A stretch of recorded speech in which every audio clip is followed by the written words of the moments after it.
a gente vai estudar aqui 4 capítulos do livro de Miqueias para entender um pouquinho melhor daquilo que Deus tem feito através da vida desse profeta. Antes de qualquer coisa, eu quero pedir que você me ajude a compartilhar essa mensagem para que outras pessoas também possam ser alcançadas, para que vidas possam ser transformadas e ainda assim o reino de Deus possa se expandir cada vez mais. Capítulo 4 do livro de Miqueias traz uma mensagem de esperança. Ele diz que tudo vai melhorar, tudo vai ficar bem, tudo vai passar na nossa vida. As fases ruins, elas são passageiras, assim também como as fases boas, isso é natural. Agora, o povo vivia debaixo de um julgamento de Deus. O povo estava sendo julgado, o povo estava sendo corrigido.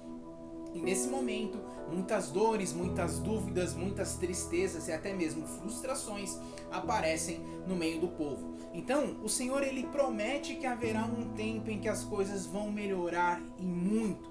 O Senhor faz questão de trazer esperança àquela geração.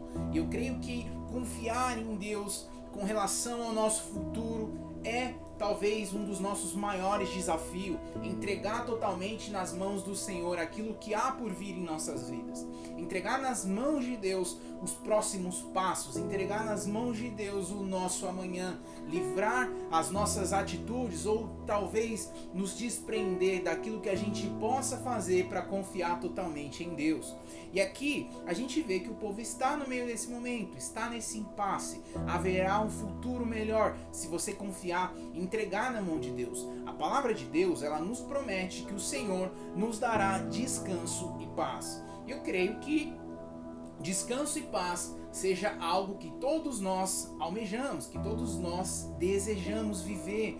Todos nós em algum momento esperamos por esse tempo onde descanso e paz vão ser uma realidade nas nossas vidas. A gente vive em um mundo onde é que as pessoas não querem ao Senhor, elas não querem conhecê-lo, elas não têm mais sede, não têm fome pela presença de Deus. Cada vez mais as nações os desprezam, cada vez mais os costumes ou as atitudes desprezam aquilo que é a palavra, desprezam aquilo que são os ensinamentos de Deus. E aí a gente vive em um ambiente como esse que eles vivem, com certeza um ambiente hostil, um ambiente de muita dificuldade, um ambiente onde a presença de Deus se torna cada vez menos palpável, menos importante, enfim, é muito raro você ver pessoas que estão realmente com sedes e comprometidas com a presença de Deus. E aí, a gente precisa suportar e ter paciência, esperar com paciência no Senhor em relação a muitas coisas. Mas a promessa de Deus é de que Ele vai redimir o seu povo, é de que Ele próprio vai agir de maneira poderosa, que Ele mesmo vai agir de maneira aonde aqueles que servem, aqueles que são fiéis, aqueles que não desistem, aqueles que não negaram, aqueles que não abandonaram a sua missão e a sua chamada, vão viver um tempo de justiça e paz, descanso, alegria. Então, é nesse capítulo aqui, o Senhor divide ele em 3 partes. Do versículo 1 até o 5, ele fala que tudo vai melhorar. Ele traz esperança. Do versículo 6 ao 10, Deus diz que vai redimir o seu povo. E do versículo 11 ao 13, Deus fortalece Sião. No capítulo 5, Deus faz um juízo contra a idolatria que é um tema central, que em muitos livros do Antigo Testamento a gente vê o Senhor ministrando a respeito da idolatria. Aqui também no livro de Miqueias tem um papel fundamental. Então no capítulo 5, Deus anuncia de onde virá o Messias Jesus. O que ocorre aqui é exatamente como na profecia, é algo muito profético esse capítulo. O Senhor Jesus nasce em Belém, então aqui Miqueias traz essa profecia de que o Messias, que o Salvador virá de Belém. A promessa é que o governo do Messias será um reino justo, seguro, próspero, pacífico, um reino de paz, de justiça, de alegria. Isso ocorre quando Jesus volta e estabelece o seu reino de maneira definitiva. Então a promessa aqui, a profecia é de que o Messias vai vir de Belém e isso se cumpre. O capítulo é dividido em 3 partes. Do versículo 1 e 2 ele fala que esse Messias, que Jesus virá de Belém. Ele fala do versículo 3 ao 9 sobre o governo do Messias. E do versículo 10 até o versículo 15, um juízo contra a idolatria e contra a desobediência. O capítulo 6, livro de Miqueias, capítulo 6, ele traz uma pergunta, ou ele traz um contexto para nós muito interessante. Afinal de contas, quais são as exigências de Deus? Quais são o que Deus exige de mim? O que Deus exige de você? Em Miqueias capítulo 6, Deus ele começa, de uma certa forma, questionando o comportamento do seu povo. E a pergunta é do tipo, eu sou o problema? Deus ele começa a questionar o povo se ele seria o problema, se ele seria o motivo ou algo errado para que o povo desobedecesse, para que o povo fosse tão infiel, para que o povo de uma certa forma vivesse tão distante do Senhor. Muitas situações que a gente vive nos nossos dias são frutos das nossas próprias escolhas e é uma certeza, é um diagnóstico muito fácil. Nós temos facilidade em fazer escolhas erradas, em fazer más escolhas.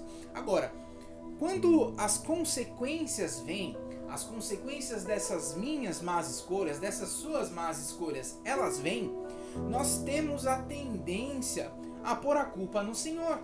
Nós temos a tendência de buscar a Deus questionando sobre o porquê de estarmos passando por determinadas situações que nós mesmos escolhemos. Então, Israel escolhe viver longe do Senhor depois que ele lhe fez tanto bem, depois que o Senhor fez tanto por aquele povo. Eles procuram conhecer o motivo de estarem em tanto sofrimento. Nós temos um Deus bondoso, um Deus que se importa, um Deus que é zeloso. E Ele está a todo momento desejando comunhão de verdade comigo, com você, com todos nós. Então a gente precisa entender, será que as minhas más escolhas valem a pena?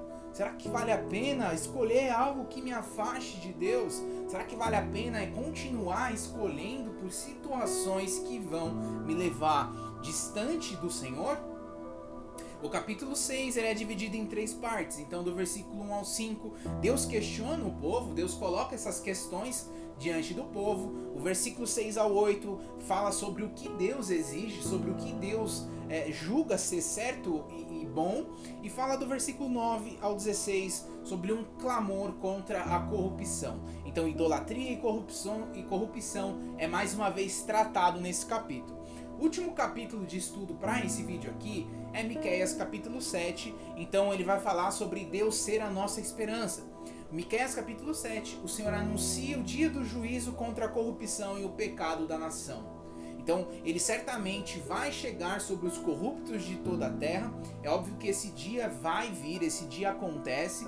Deus ele é um Deus que produz justiça, Deus está atento a tudo que acontece, e há um dia para que as contas sejam acertadas, para que tudo seja ajustado e alinhado. Deus é a nossa esperança. Então ele é um porto seguro para todos aqueles que se refugiam nele, para aqueles que buscam nele, para aqueles que de uma certa forma jamais vão buscar soluções alternativas em outro lugar, mas sempre no Senhor. A promessa é que haverá uma grande reconstrução preparada para aqueles que nele esperam. Não é fácil esperar em Deus, não é fácil crer e continuar fiel no momento de dificuldade, mas para aqueles que continuam, para aqueles que permanecem, para aqueles que não abandonam a sua fé, para aqueles que não negociam a sua fé nos momentos de dificuldade, há esperança. Deus vai ser sempre uma fonte de esperança. O capítulo 7 é dividido em 4 partes. Do versículo 1 ao 4 ele fala sobre o dia do juízo.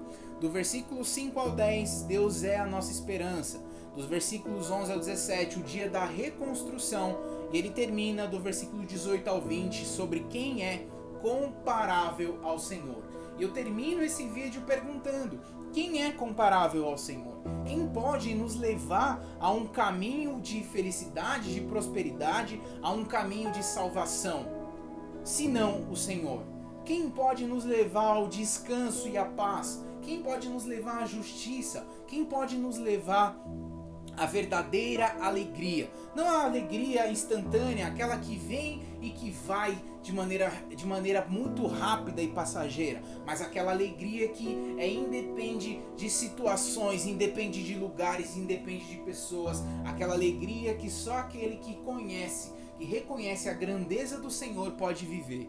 Então, que essa alegria possa transbordar em nossas vidas, possa invadir o teu coração e que através de você também essa alegria possa transbordar por onde quer que você vá. Eu peço que você me ajude a compartilhar esse vídeo com outras pessoas para que elas também possam, de alguma forma, receber dessa palavra e serem salvas, serem mudadas, que haja transformação e vida nessas pessoas, em nome de Jesus. Eu fico por aqui, que você tenha um dia maravilhoso na presença de Deus, que Deus abençoe você, que você fique na paz e com o amor de Cristo.